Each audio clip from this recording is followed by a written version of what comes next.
What's up everyone, Hero276 here, and welcome to today's video, and welcome back to my channel. Today we'll be running a QWILFISH double dark team, and both of our dark types have counter. They are Obstagoon and Scrafty. We run into some Go Battle League, we lead up against an Umbreon, so we safe switch in the Obstagoon, and we're instantly met with a Clefable. Now because this whole team is designed to bait out Charmers, our Obstagoon is running Gunk Shot. And as you can see, Gunk Shot absolutely decimates Charmers. So now we have flipped switch on its head, and in comes their third, which is a Venusaur, and honestly this is much more manageable now. We're going to be able to get to a Night Slash before they can farm us down all the way, and this will be doing some solid chip damage to the Venusaur. We get the Venusaur to about half health, which is very valuable. So now we can come in with the QWILFISH and start spamming these Aqua Tails. We're not necessarily relying on landing the Sludge Wave anymore, considering QWILFISH has a high attack, so even those Aqua Tails, as you can see, do some very nice chip. I'm letting the Frenzy Plant go through because Venusaur's low enough where Scrafty can now come in and farm, and all that's left is the Umbreon. Venusaur does get to a move, however, so I am going to shield it, as any move from Venusaur can hurt more than any move from Umbreon. We successfully farmed down, and now we basically have a full health Scrafty against a full health Umbreon. And you know how this goes. We're going to power up Punch, and now counters are going to start to actually do something. Umbreon gets to a move, and I'm going to no-shield it. It's a Dark Pulse. Oh my god. Look how pathetic that damage is. And the opponent realized as soon as it landed on my Scrafty. Oh, that's a good game. QWILFISH into A9. Perfect lead right here. We're going to just stay in as long as the opponent stays in. Everything from A9 is resisted except for the Psyshock. The opponent safe switches a Wall Rain, and I have a hard punish with the Obstagoon. Obstagoon is running counter, however I really should have come in with the Scrafty, as the Scrafty would have done a lot better in this matchup considering that its counters are Stab, and it could ramp them up with Power Up Punch. But it really doesn't matter either way, because still this is a good Obstagoon matchup, so I'm fine with this. What we're going to do here is we're going to get as low as possible, so if the opponent decides to come back in with the A9, then we'll be able to, they'll be able to get less farm. But Swampert comes in instead, and so I decide to bring in my third, which is Scrafty. Now Scrafty has a decent matchup here considering that the counters are doing more than the Mud Shots, and we arrive to our moves at about the same time. But my opponent does a very nice catch onto their Alolan Ninetales and catches my Power Up Punch, meaning all that energy that I just built up goes to waste. I'm going to throw the Aqua Tail here and hope to get a shield, and we do successfully get a shield. That's great. We're going to build up to the Sludge Wave again and instead go to an Aqua Tail. I know that I can survive long enough to be able to get to a Sludge Wave again, but my opponent lets that one go through. We're going to build up to the Sludge Wave again and again go for an Aqua Tail. That's 3 now. The opponent shields, and we actually almost have a fourth. But I'm not going to go for the fourth Aqua Tail because this is farm down range for the A9. We successfully farmed down, and now it's just that Swampert in the back. So we're going to go for almost back-to-back Aqua Tails. Here comes the first Aqua Tail. That gets the Swampert nice and low, and this second one should finish off the Swampert. So that's going to be a good game to my opponent, very well played. Alright, and let's hop right into the next one. Hopping into the next match, and we have QWILFISH up against SHIFTRY. This is not a very comfortable matchup for SHIFTRY, despite dealing super effective damage, because Leaf Blade's going to be neutral. So as shown right there, I like to catch the Leaf Blade onto the Obstagoon and dry the SHIFTRY of energy. Now this is going to be very important endgame, so keep in mind that the SHIFTRY is energy dry, and that we have an Aqua Tail stored. We go for the Night Slash, it gets shielded, and we boost. And this is very good. I counted 4 Volt Switches, so I know there should be 1 Thunder Punch. But unfortunately, the game didn't register one of the Volt Switches that snuck through. So that's a visual glitch on the game's part. I go for another Night Slash, except this time this one is boosted. The Alolan Raichu shields that, and now shields are down. We counter the Alolan Raichu into the red, and we're going to now come in with Scrafty and begin to counter some more. The Alolan Raichu gets to a move, but it's just a Thunder Punch, and that doesn't do a ton of damage. We don't have to take another Volt Switch, and we're able to counter down. The final Pokemon is a Skarmory, so we have to rely on getting the power-up punch and a boosted foul play off in order to have a slight chance of getting rid of this Skarmory. Scrafty is able to get to the boosted foul play, and this will be doing a lot of damage to that Skarmory. Can we counter down? Oh, it's a simultaneous KO! And now it's a race. Poison Sting versus Snarl, and QWILFISH gets to the Sludge Wave. How incredible. Thank God we stored that energy. And that is a good game to my opponent. Very well played. Let's hop right into the next one, and we get a matchup against SIRFERCH'D. SIRFERCH'D is not great for this team, but thank God we're seeing it in the lead, as QWILFISH actually has a counter resistance. Still though, this isn't a great matchup, as SIRFERCH'D can hit for heavy neutral damage with Leaf Blade. Though it's non-stab, SIRFERCH'D has an absolutely gargantuan attack stat. They force CMP on the Aqua Tail, so of course I'm going to shield so I can throw this Aqua Tail. Aqua Tail will actually do a sizable chunk of damage to this SIRFERCH'D, as you can see right there, putting it in the red. And at this rate, I'm going to shield this and potentially look to farm down. But the opponent swaps in an Umbreon, and we have the hardest counter to Umbreon in Scrafty. Scrafty's going to be able to get off these power punches and start revving up its counter damage. Attack raises, and Umbreon's out of move. I'm out of shields, so I'm wondering what this can be. It's a Dark Pulse. Yeah, who's scared of an Umbreon move? Not Scrafty. Oh my gosh, guys. Umbreon gets to yet another move. It's a foul play. The damage is absolutely pathetic. So Scrafty is able to counter down. And we're going to counter down the SIRFERCH'D as well, which decides to come back in. And in the back's a Bastiodon. So what looked like an absolutely horrible game with a bad lead up against that SIRFERCH'D actually turned out to be not too bad in the end, as they had a backline that was entirely weak to counter. So that's a good game to my opponent. Very well played. We have an ideal lead in this matchup coming with a Talonflame. Talonflame is weak to the Aqua Tail, and we are resisting the Incinerates and Flame Charges. We just have to be on the lookout for Brave Bird. The Talonflame lets the Aqua Tail go through, which is very surprising. So I'm going to shield up, thinking that it's a Brave Bird, but it's actually a Flame Charge.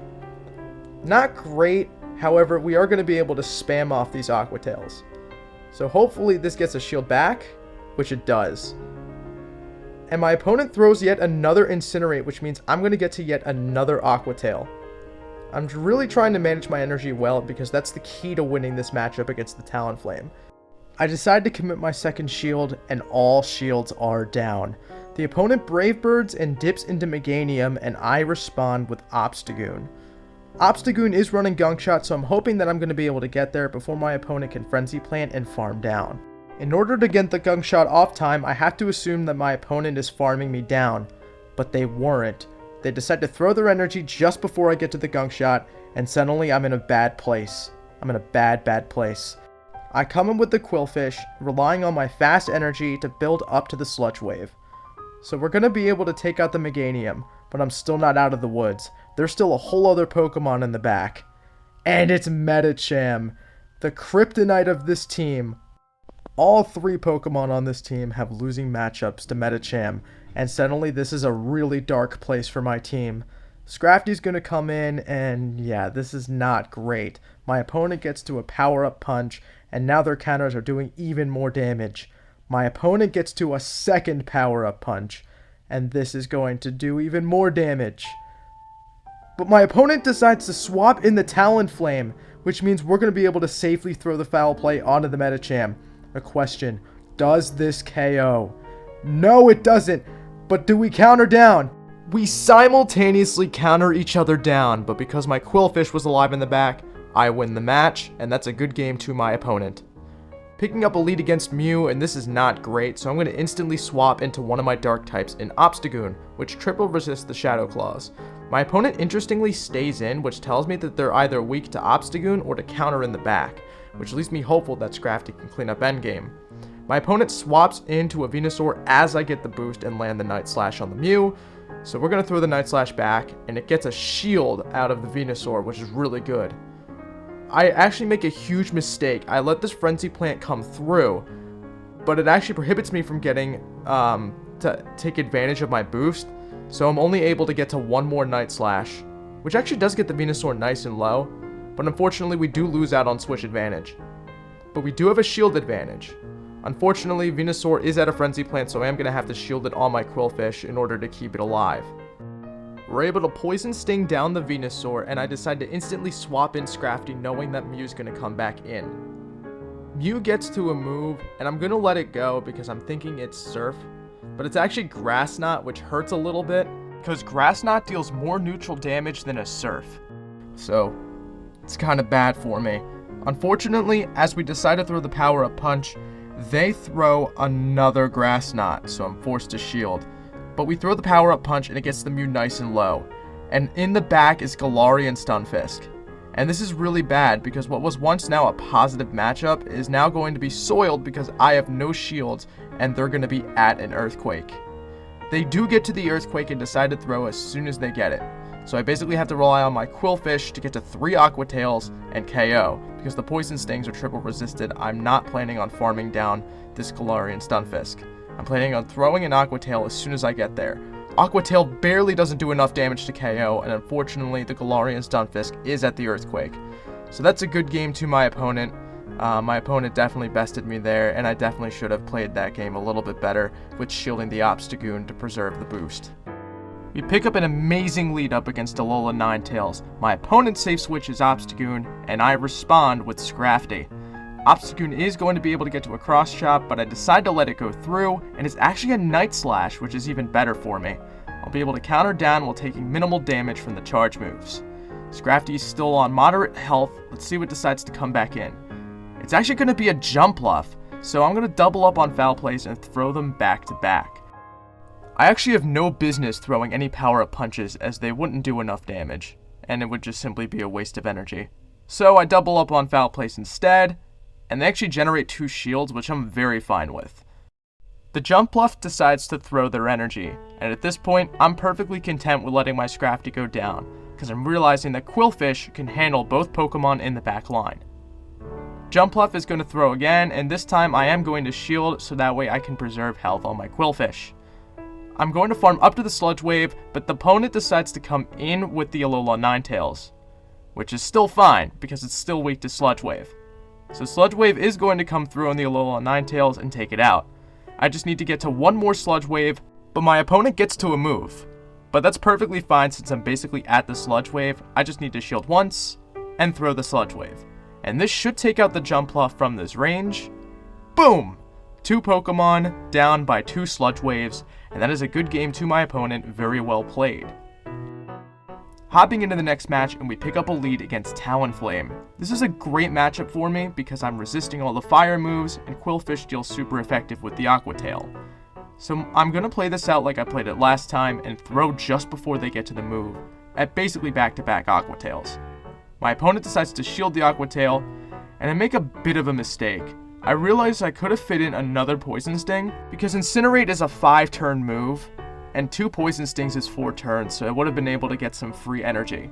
Unfortunately, I shield a Flame Charge, and my opponent decides to come in with a Alolan Raichu, and I swap in Obstagoon. This is still a decent matchup for Obstagoon, although it's not quite comfortable because Thunder Punches, as you can see, they chunk a lot of health, and Alolan Raichu gets to them fairly quickly. So I'm going to be able to throw the Night Slash here, and it lands for big damage. I'm able to counter down the Alolan Raichu without having to give up a second shield, and my opponent comes into Azumarill. Do they know I'm running Gunk Shot? Do they know that I'm running Gunk Shot? Ladies and gentlemen, for the second time in this video, boom! Gunk Shot lands on the Fairy type, and honestly, I can't find anything more satisfying. So QWILFISH is going to come back in because it has a really dominant matchup against Azumarill. I'm going to shield the Ice Beam because I want to preserve some health before I get to the Sludge Wave. Now I overfarm way too much, and the opponent unfortunately gets to another Ice Beam. But at this range, I'm able to farm down. The Talonflame comes back in, but I mistakenly click the Sludge Wave. They shield the Sludge Wave, but I still have an Aqua Tail, thanks to the stored energy. Aqua Tail will be taking out the Talonflame from this range, and the Azumarill is too low and too energy dry to withstand the Scrafty. And that is going to be a good game, very well played to my opponent. we pick up the absolute worst lead in Medicham.